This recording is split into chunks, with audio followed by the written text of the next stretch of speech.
Okay, hello. Or should we do the classic YouTube? Well, hello, boys and girls. Blah blah blah. What's up? I can't. When I hear those like really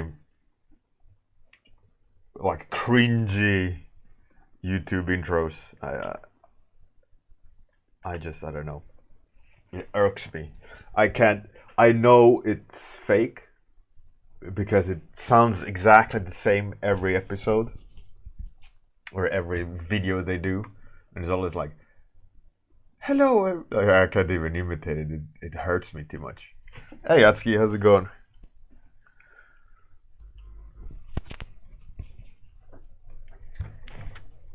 It's funny.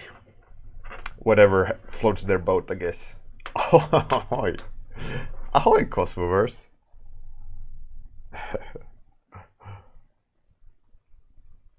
We're on a boat.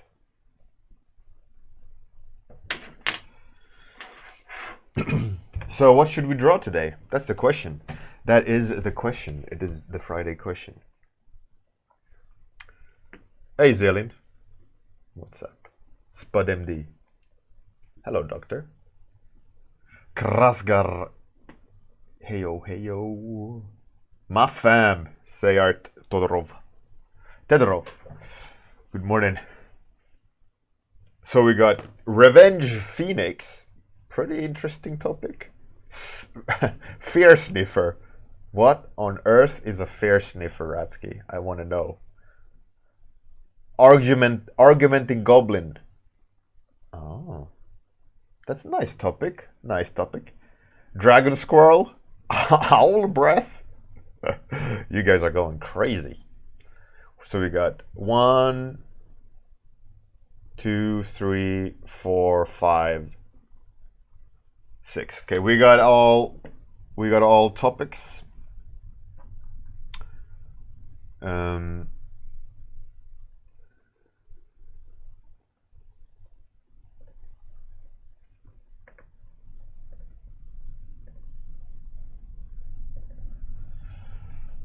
So let's just roll the dice.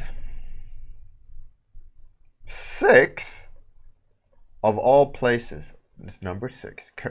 Clearly not rigged. 1, 2, 3, 4, 5, 6. Krasgar. Super strange topic. I gotta cut that down a bit though. Cute kawaii. I don't really know sure what like kawaii is. It is like, I know it's Japanese, but I don't know like the specifics, right?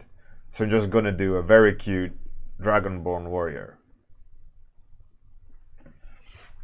Yeah, I know it's kind of like Japanese for cute, but I mean, if it's something specific, I don't really know.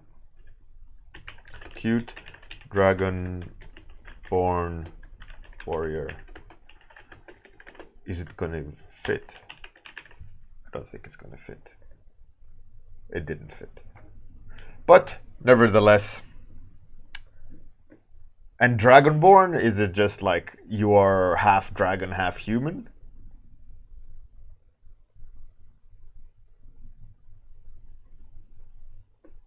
Dragonborn, isn't that like Skyrim, right?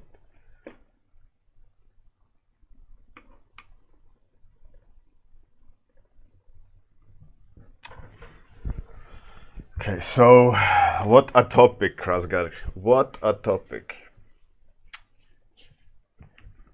What are you doing to me? I guess D&D. I don't know really. So a cute Dragonborn warrior. That's what it means. Have to be very cute. Okay. We're gonna go cutie cute style. Okay, so I'm gonna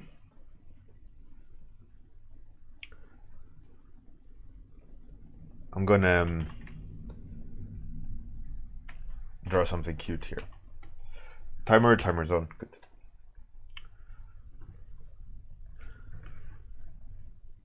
So I think Lightbox Expo is on.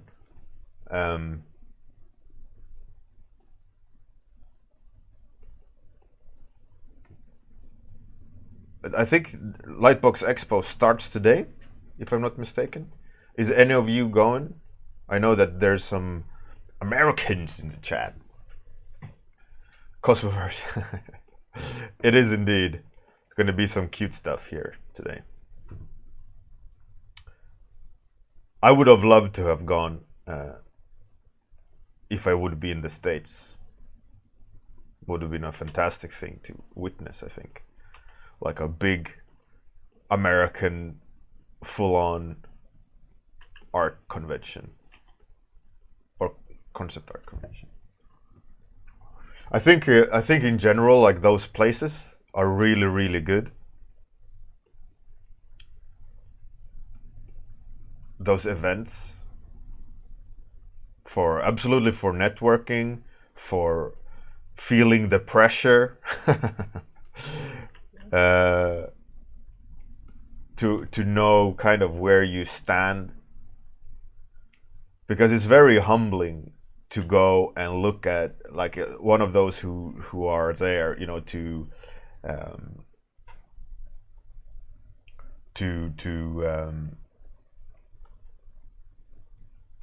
exhibit, or I guess they have a booth. And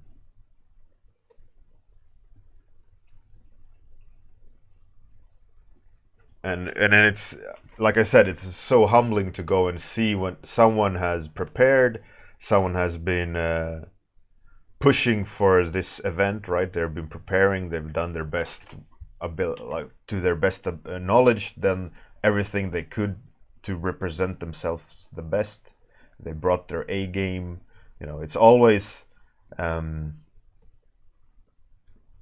interesting to see. And for me, it's always like, oh shit, there's so many good people out there. And it makes me want to go every time I come home from a convention or a workshop after seeing some good art and you know, presented really, really well. I always go, okay, I gotta step up my game. I gotta, like, I make these kind of mental checklists, like, I gotta hit those marks.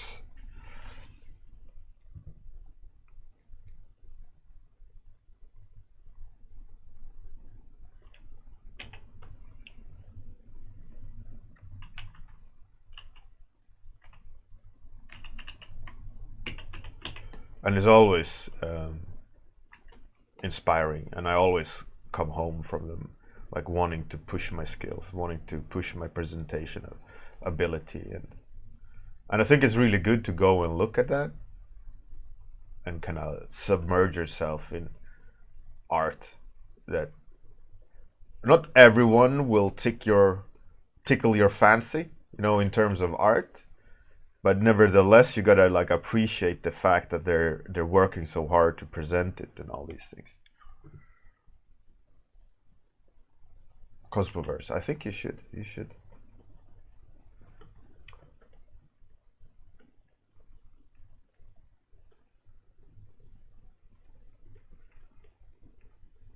Cosmoverse, are you in Europe?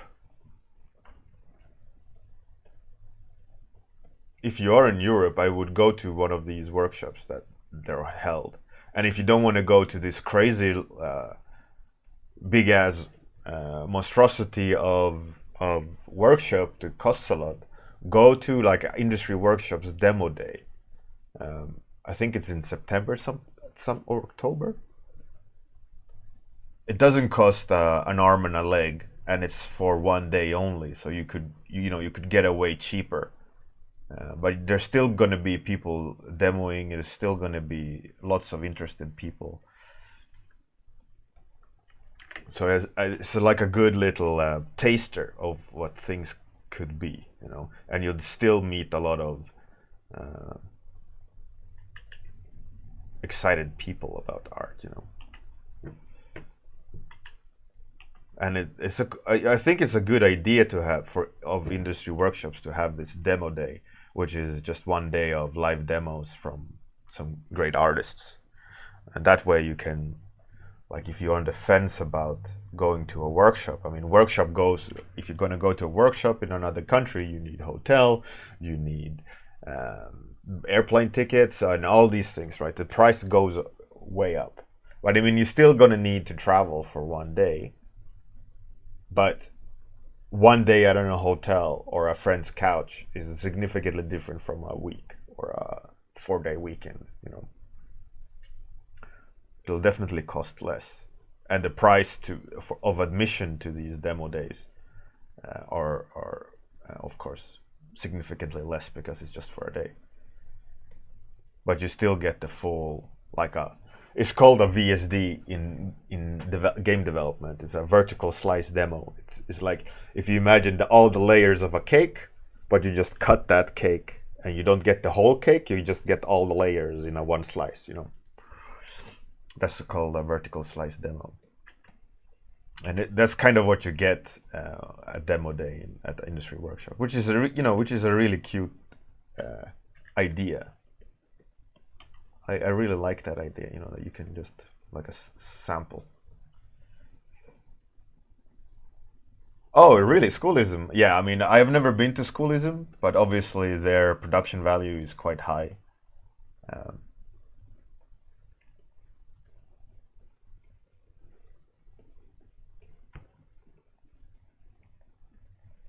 So if you have a ability to go to one of those, I would too. But I'm assuming they're quite expensive. The cake is a lie. Captain Boss. The cake is a lie. There is no cake.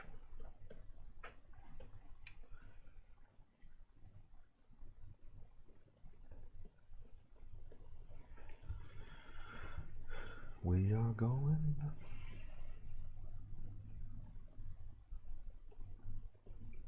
By the way, if you, I don't think I said this on the stream, but a while back we got potentially bad news about my daughter and potentially the potential of brain surgery and all these things. But luckily, that is not the case. Could still be other issues, but you know, brain surgery is a big one. But luckily, that's not on the that's not the issue.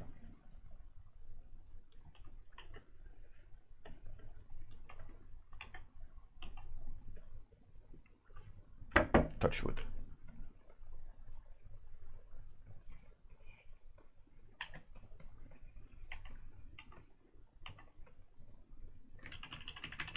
No, round ears.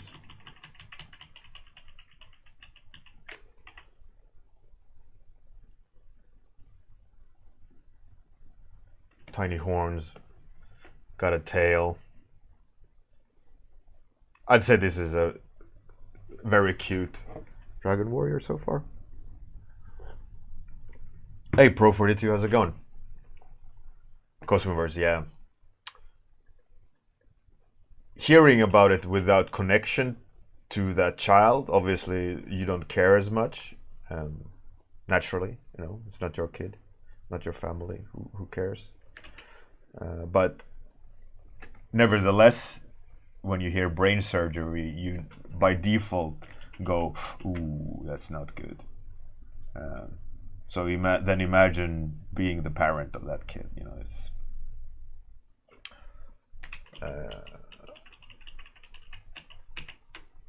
it's quite nerve-wracking.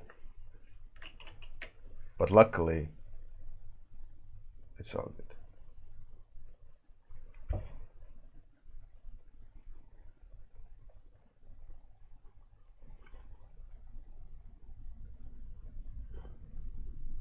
Hey, Bruno Romanos.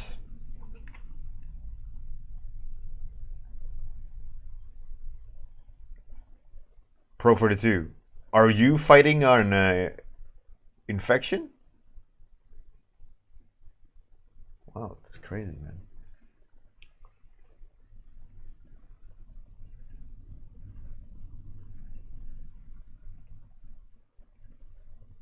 I wish you all the best then. That's crazy property. I mean, heart surgery is a big one as well. Glad you're on this side of the veil. You should consider what you're eating now that you're recovering.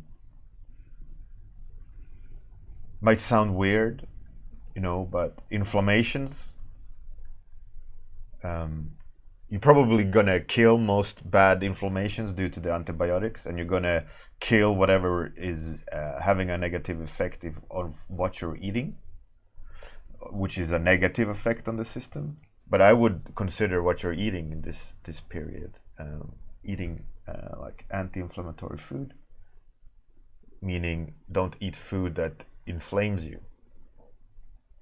Being dairy is usually one of those things that makes you inflamed. Just as at least a point you can consider and research in. And I mean, if you haven't done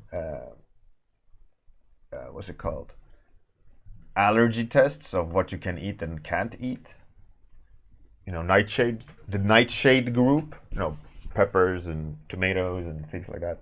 Most people are allergic to nightshades, but they don't show symptoms because their immune system is high. But they're still constantly having to deal with it. Kraska, I wouldn't say so. That is not correct, Kraska.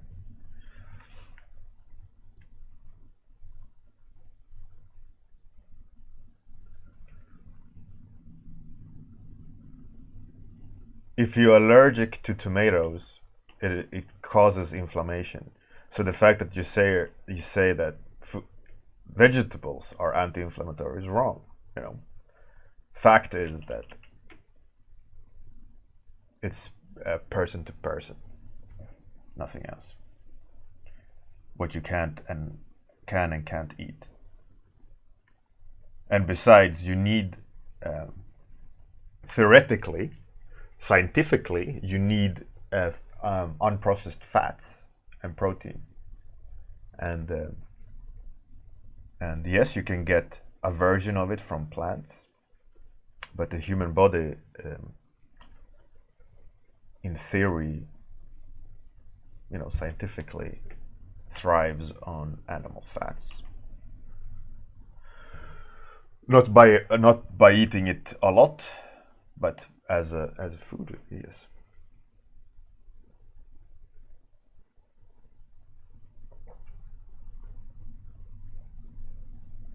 Cosmoverse, yeah. I mean, antibiotics.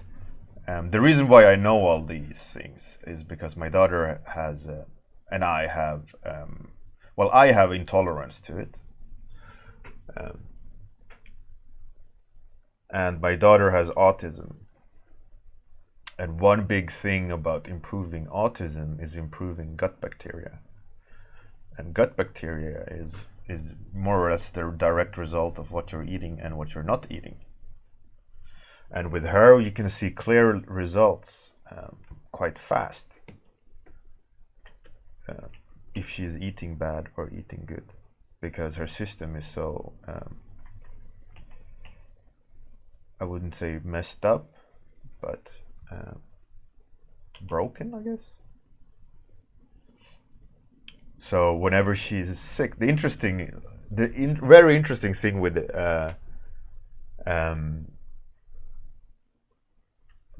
Kraska, we can debate if allergies in vegetables exist. I mean, you can debate that all you want, but it's a fact.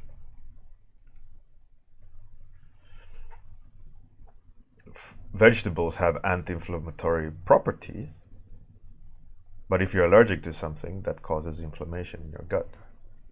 Can't argue that.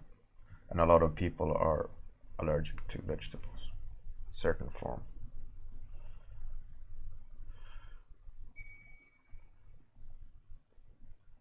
Certain kinds. Anyways, what I was saying, my daughter has autism, right? And it's very much about gut bacteria and how her state is, her chemical balance, her gut flora, and all these things of how she feels and how she can deal with the autism, right?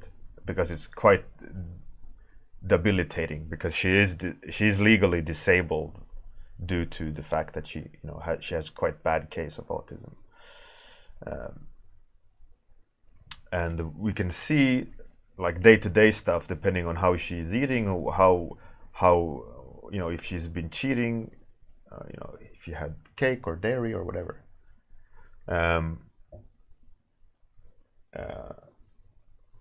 And whenever she goes on antibiotics, when she gets, kids get sick now and then, or things like that, her symptoms of autism is drastically reduced.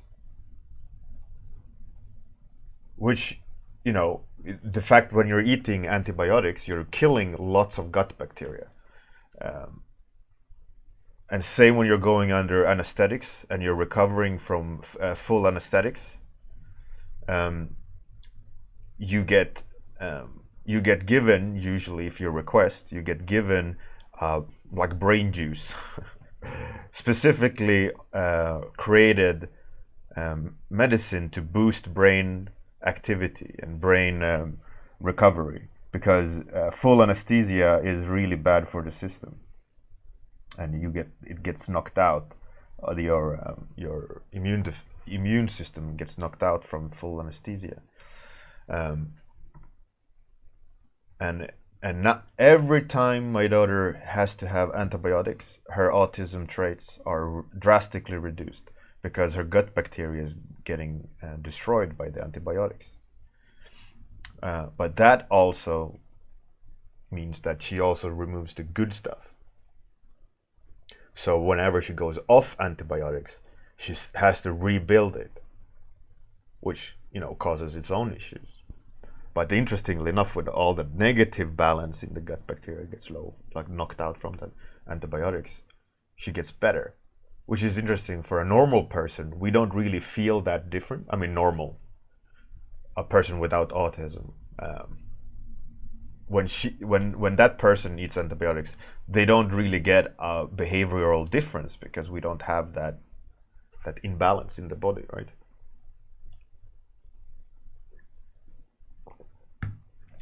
Which is really fascinating.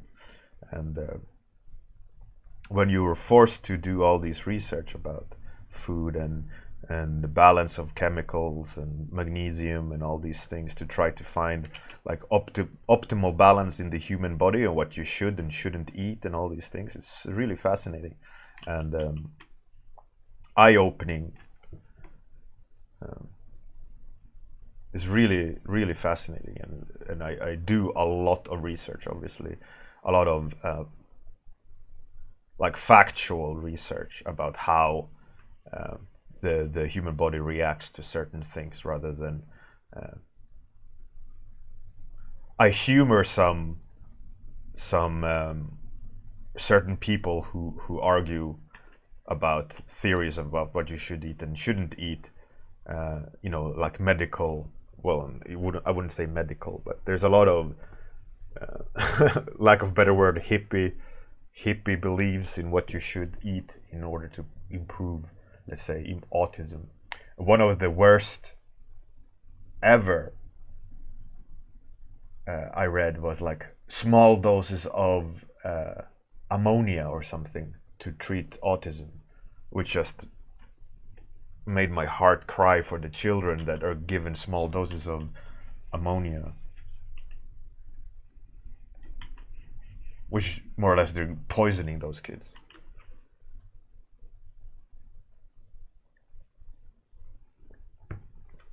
Which is, just thinking about it makes me sad and angry and frustrated that certain people are thinking that giving ammonia to a kid is a good idea.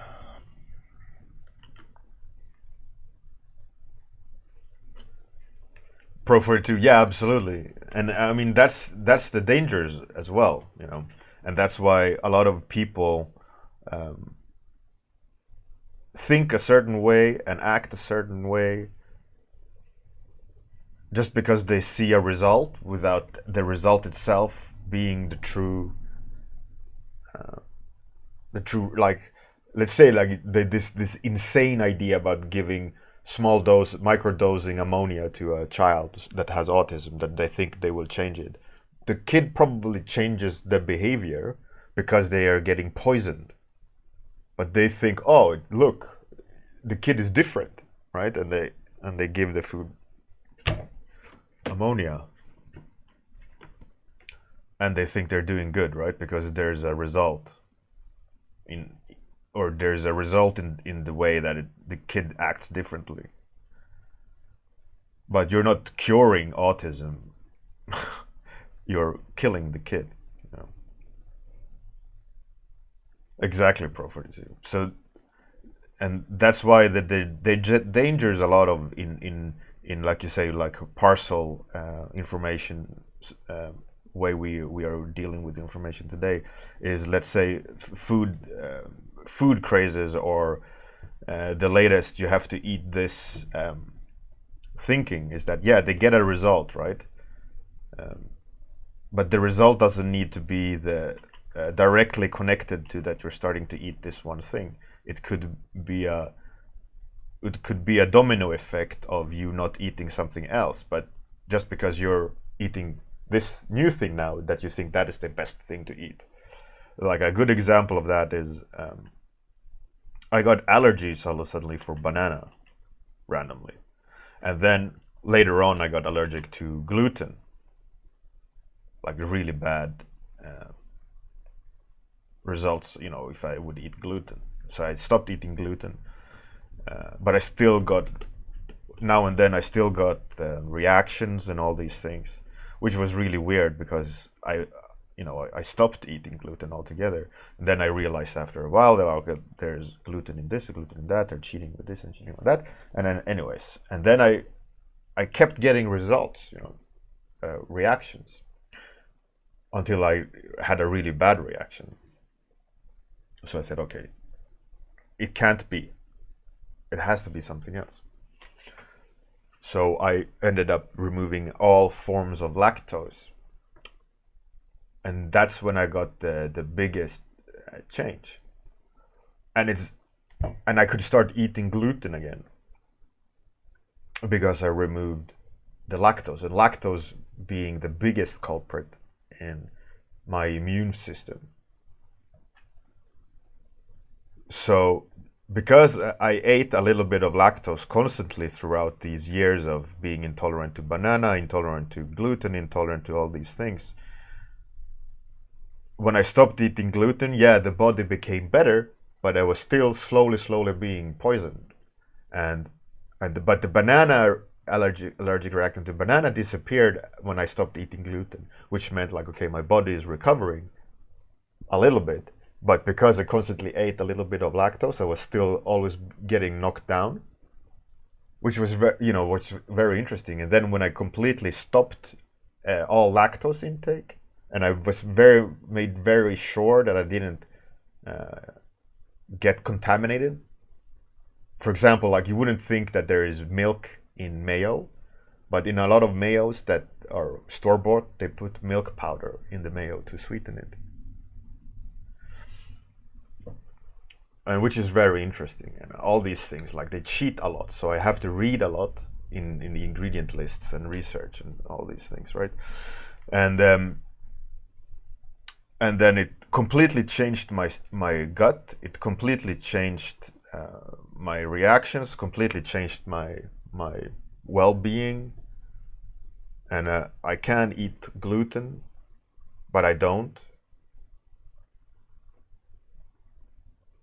I don't eat any form of dairy or lactose dairy. There is certain cheeses you can have that the way they process the cheese is that lactose is removed safely, naturally. So now and then I have some cheese, but I generally don't have cheese.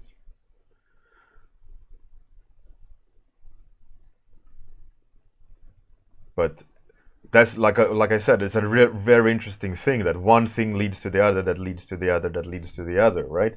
Like I thought it was, oh, banana, I'm allergic to banana, but no, I was allergic to banana because I had gluten, so I removed gluten, and I felt better, but I was still like up and down now and then, which was very weird. So I removed lactose, and I think I got gluten intolerant. I got banana intolerant because I was gluten intolerant, and I got gluten intolerant because I ate lactose. You know, so you don't. It's easy to think like one step. Like if I eat this thing, I will get better. But this one thing that you're eating doesn't necessarily make you better. It might change the process a few steps down or a few steps up, so that you're actually recovering because you're not eating this one micronutrient or not material, mineral or whatever. And you never know what you're eating. And that's, for example, why the human body is so well adapted to eat a lot of different things all the time, because you're getting a little bit of different chemical balances. And when you're eating, let's say, a pepper, you're not eating material pepper, right? You're eating fructose, you're eating salt, you're eating water, you're eating all these things, right? And all these things are combined into one thing. So you're eating a little bit of this, a little bit of that. You're getting all sorts of different levels. And that's also the dangerous part of eating more of one thing. For example, me, lactose, which shouldn't be in my body because my body can't deal with it. And because it can't deal with it, it malabsorbs all the other things I'm eating, which has a knock-on effect onto other levels, and it creates inflammation, and it creates intolerances and allergic reactions. And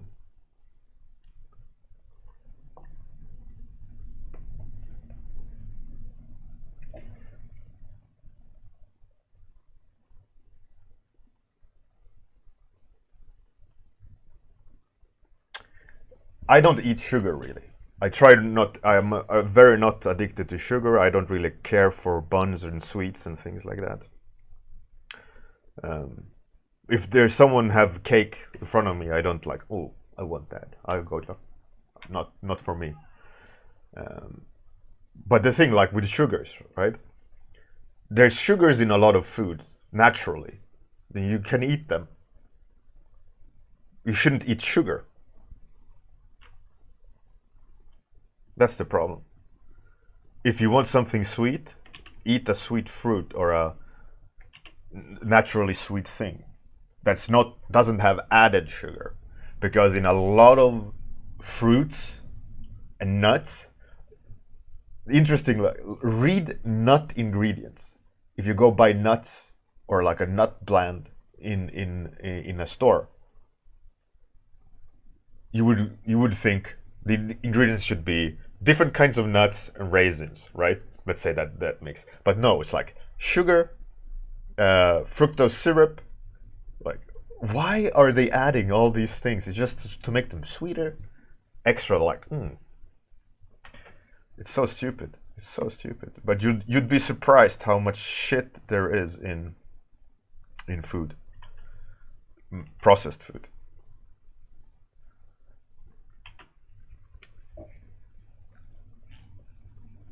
Kraskar, yeah, absolutely.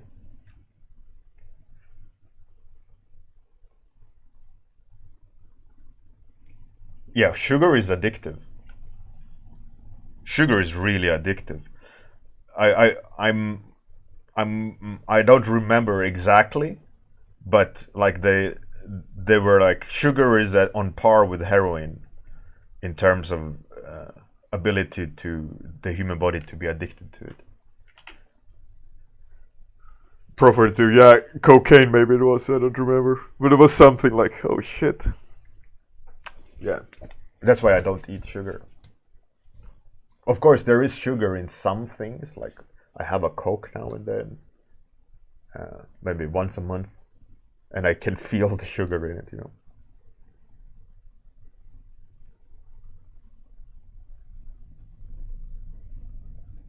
Yeah, absolutely, Zialin. One thing that I know about sugar, though, you can bind it with the fats.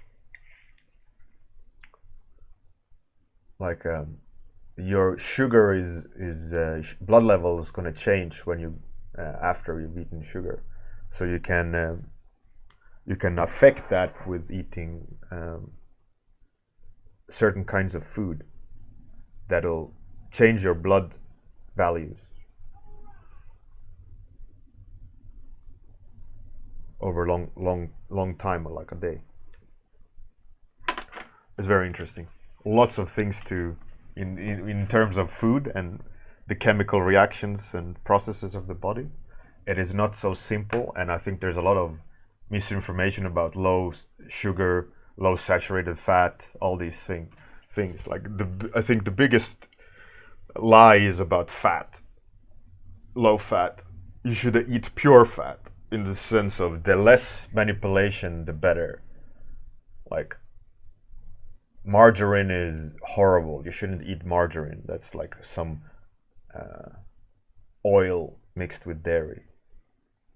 The cleaner, like for example, the cleaner the butter, the better it is for the body, because it's closer to the natural state.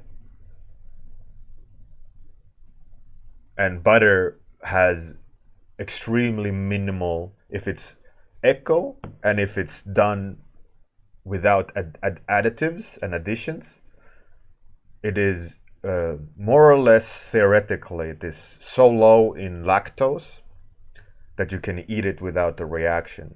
In theory, they said if you eat a coffee cup full of butter in one go, you'd have the equivalent of like 0.1 of lactose in your system, which is far below reaction level. I think you need to have like 1 something to have a reaction. So this is like 0.1.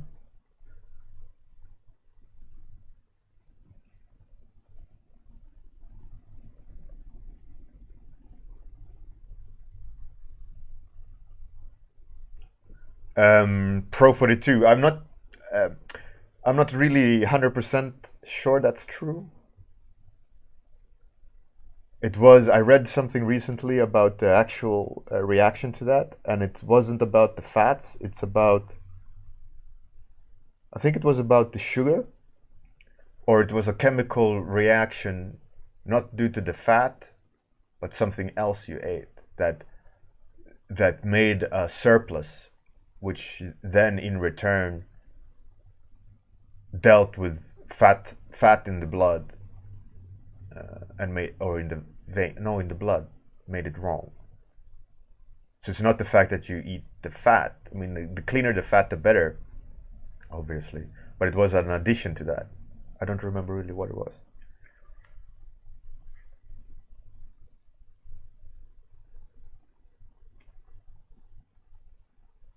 Kosovo for a cup of butter. Butter. And then just smear it, and then just I can't. The thought of eating pure butter revolts me. Sugar is bad, yeah, for sure. Anyways, today is going to be different. I'm going to do a long stream after this warm-up, but the warm-up is finished, so I'm going to have to kill the recording and then come back up again.